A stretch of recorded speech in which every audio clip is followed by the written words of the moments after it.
Hey, what's up guys? Welcome back to the channel. In today's video, I'm going to share with you how much money I actually quoted for this project. I'm going to be sharing with you the actual text message that I sent the customer, and later in the video, I'll share with you the customer's actual response to my quote.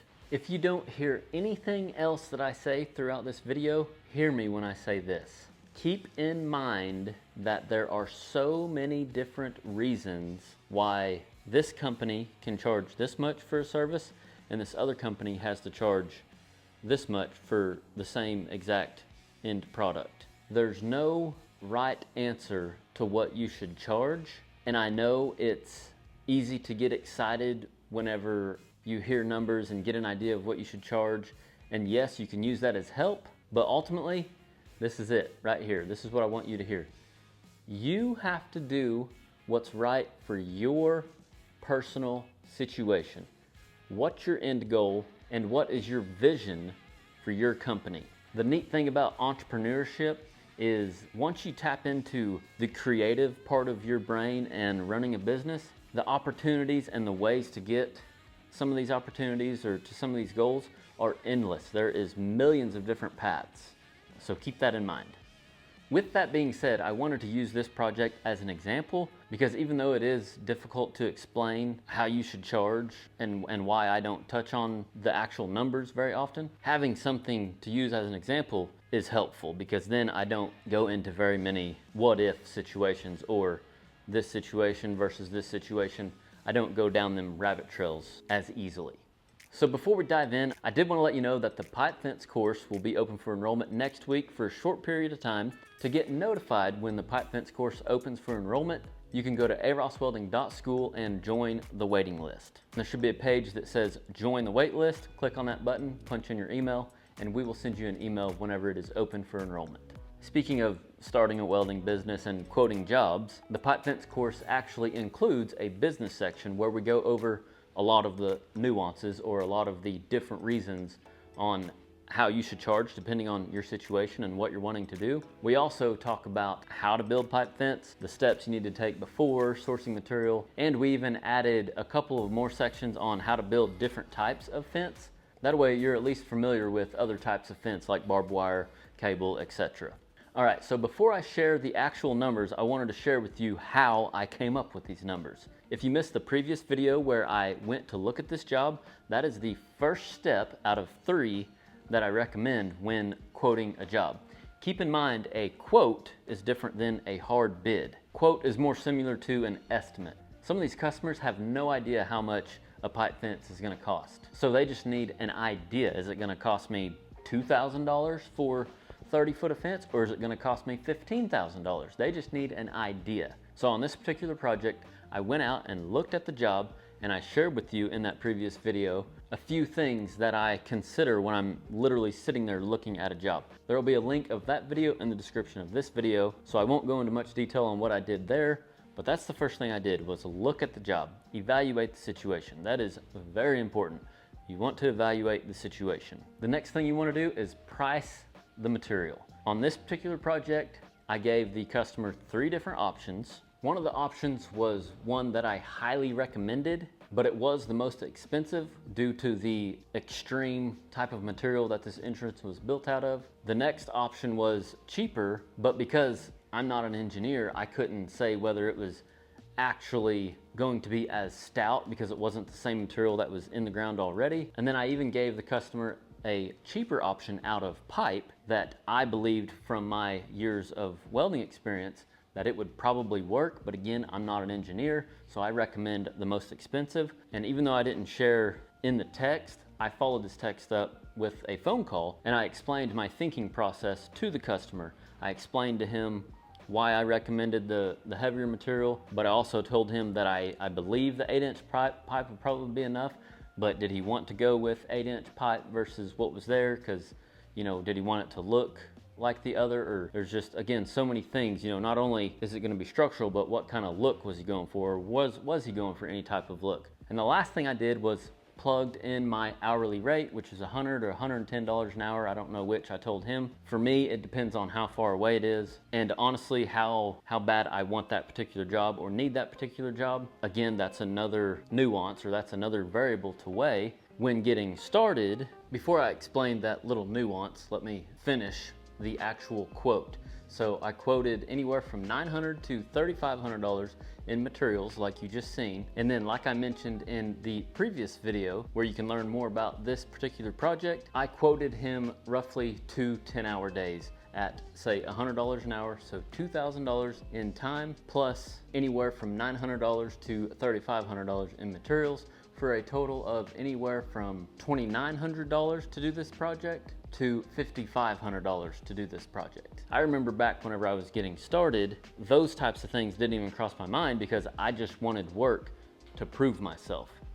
So when you're just getting started, that whole, oh, I don't want that job or whatever, may not even matter. And honestly, I think that's okay when just getting started, simply because if you're just getting started, the biggest thing, the biggest secret to this whole quoting jobs and welding business, in my opinion, is getting experience.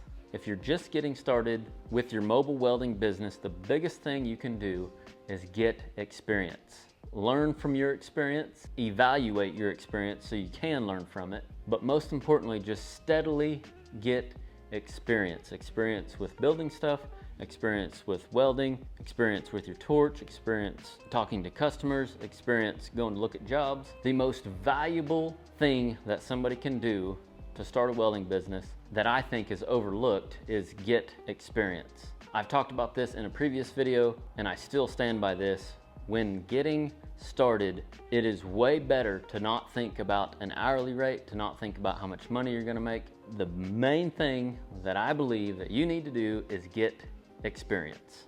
Myself and a lot of rig welders that I know today started out working for other people because that is a great way to get experience.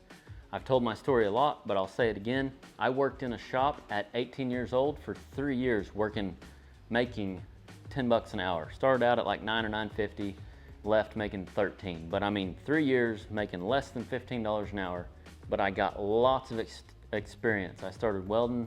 I built a truck while I was there and started welding on the side to make extra money. But the main thing that paid off, that got me to where I am today, is working for other people and just doing work. Like, it didn't matter how much the money was, you just need to start getting work and start establishing your skill set, start establishing yourself, your trust with customers, get experience with the work and with talking to customers. And now for the customer's response to the text message. Earlier I said it wrong. I said I sent the text and followed it up with a phone call. I believe I called him first because it took me a couple days to hear back from the steel suppliers on the prices, but I wanted to go ahead and let him know how much time I thought I would have in it and let him know my hourly rate. So I think I called him first. And then once I got the material prices, I sent him these 3 options. And his response was crickets. I actually went and looked at that job several months ago, and it has been, let's see, March, April, May, June. It's been roughly 4 months, and the customer has not replied to my text message. Pretty crazy, right?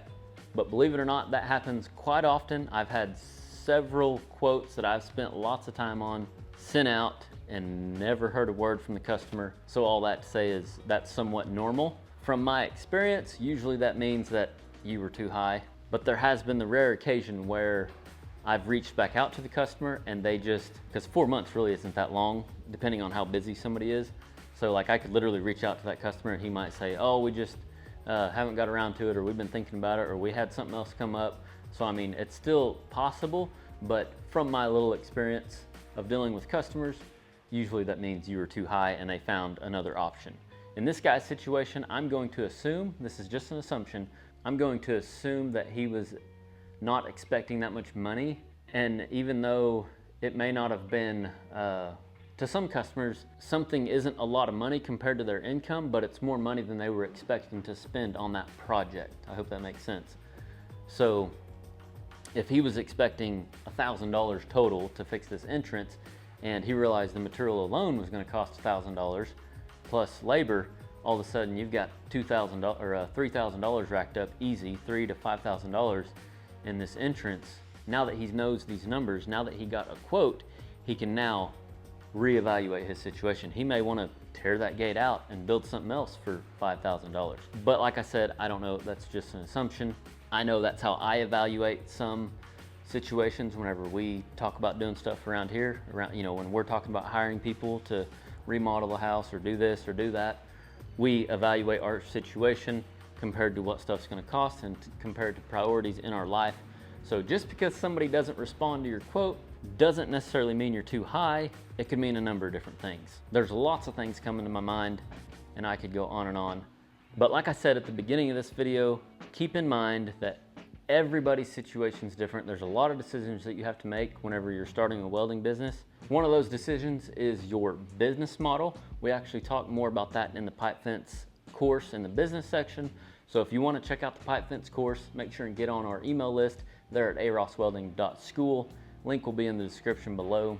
But like I said, keep in mind the biggest thing you can do if you're just getting started is get lots of experience.